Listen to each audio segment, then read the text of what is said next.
ಎಲ್ರಿಗೂ ನಮಸ್ಕಾರ ಗುರು. Welcome back to cricket art show.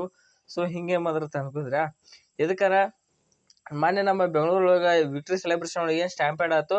So ಆ ವಿಕ್ಟ್ರಿ ಸ್ಟ್ಯಾಂಪೇಡ್ ಒಳಗೆ ಯಾರ್ಯಾರು ಅಭಿಮಾನಿಗಳು ಇದ್ದಾಗ ಅವ್ರಿಗೆಲ್ಲ ಆತ್ಮಕ್ಕೆ ಒಂದು ಶಾಂತಿ ಸಲ್ಲಿಸ್ತಾ ವಿಡಿಯೋ ಸ್ಟಾರ್ಟ್ ಮಾಡೋ. ಇದಕ್ಕಾರ ಇದ್ರೊಳಗೆ 3 ಪಾಯಿಂಟ್ ಅದಾವ. ಆ 3 ಪಾಯಿಂಟ್ ವಿಡಿಯೋ ಹೇಳಕ್ ಬಂದೀನಿ. ಒಂದನೇ ಫಸ್ಟ್ ಪಾಯಿಂಟ್, RCB ಬ್ಯಾನ್ ಆಗತ್ತೆ ಕೆಲವು ಮಂದಿ ಹೇಳ್ತಾರ. ಆ ಕೆಲವು ಮಂದಿ ಯಾರು ಅಲ್ಲ, ಮೊದ್ಲೇ ಬ್ಯಾನ್ ಆಗಿ ಮತ್ತೆ ಹೊಳೆ ಬಂದ CSK ಫ್ಯಾನ್ಸು ಮತ್ತೆ MSD ಫ್ಯಾನ್ಸು. ಇವರು MSD ಫ್ಯಾನ್ಸ್ ಗಿಂತ toxic CSK fans. MSD fans ಎಲ್ಲರೂ ಅವರೇನಲ್ಲ. ಸೊ ಟಾಕ್ಸಿಕ್ CSK ಫ್ಯಾನ್ಸ್ ಅಂತ ಹೇಳ್ಬೇಕು.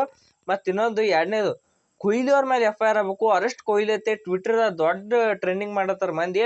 ಸೊ ಅದಂತ್ರ ಆಗೋದಗದಂತ್ರ ಅಲ್ಲ. ವಿರಾಟ್ ಕೊಹ್ಲಿ ಮೇಲೆ ಎದಕ್ಕೆ FIR ಬಿಡ್ತೈತಿ?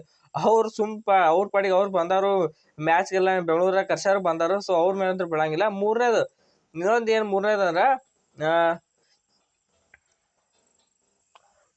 ಏನಪ್ಪಾ ಅಂದ್ರೆ, ವಿರಾಟ್ ಕೊಹ್ಲಿ ಅವ್ರ ಮೇಲೆ ಯಾರ್ಯಾರು ವಿರಾಟ್ ಕೊಹ್ಲಿ ಅವ್ರನ್ನ ಟ್ರೋಲ್ ಮಾಡೋದು, ಇದಕ್ಕೆ ಇವರ ಕಾರಣ, ಸ್ಟ್ಯಾಂಪೇಡ್ ಕಲ್ಲ ಇವರ ಕಾರಣ, ಆ ಟ್ರೋಫಿಗೆ ಒಂದ್ ಸ್ವಲ್ಪ ರಕ್ತದ ಕಲಿ ಬಡ್ದಂಗೆ ಮಾಡೋದು, ಇಂಥ ಏನ್ ದಗದ ಮಾಡಿದ್ರು ನೋಡು, ಅವ್ರ ಮೇಲೆ ವಿರಾಟ್ ಕೊಹ್ಲಿ ಅವರು ಕರೆಕ್ಟ್ ಆಗಿ ರಿವೆಂಜ್ ತಗೊಳತ್ತಾರ. ಎದಕ್ಕಂದ್ರೆ ಅವರು ಡಿಫಾರ್ಮೇಶನ್ ಕೇಸ್ ಹಾಕ್ಲತ್ತಾರ. ಡಿಫಾರ್ಮೇಶನ್ ಕೇಸ್ ಅಂದ್ರೆ ಹೇಳ್ತೀನಿ, ಮಾನನಷ್ಟ ಮೊಕದ್ದಮೆ ಕೇಸು.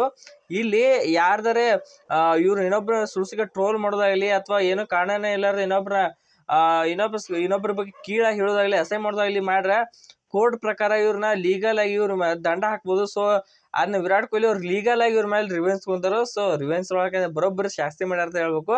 ಸೊ ಒಂದೊಂದು ಮಂದಿ ಐತಿ ಅವ್ರು ವಿರಾಟ್ ಕೊಹ್ಲಿ ಟ್ರೋಲ್ ಮಾಡೋದು ಇದಕ್ಕೆಲ್ಲ ಇವರ ಕಾರಣ ಅಂತ ಹೇಳ್ತಾರೋ. ಸೊ ಅವ್ರಿಗೆಲ್ಲ ಬರೋಬ್ಬರಿ ಬತ್ತಿ ಇಟ್ರ ನಮ್ಮ ಕೊಹ್ಲಿ ಅವರು. ಸೊ ಈ 3 ಡಿಸಿಷನ್ ನಿಮ್ಗೆ ಹೆಂಗ ಅನ್ಸತ್ತು ವಿಡಿಯೋ ತರ ಕಾಮೆಂಟ್ ಮಾಡ್ರಿ. ಸೊ ಮತ್ತೊಂದು ಅಪ್ಡೇಟ್ಸ್ ಮುಂದೆ ನಿಮ್ ಜೊತೆ ಬರ್ತೀನಿ. ಸೊ ಅಲ್ಲಿವರೆಗೂ ಈ ವಿಡಿಯೋ ನೋಡಿದ್ದಕ್ಕೆ ಎಲ್ರಿಗೂ ಧನ್ಯವಾದ.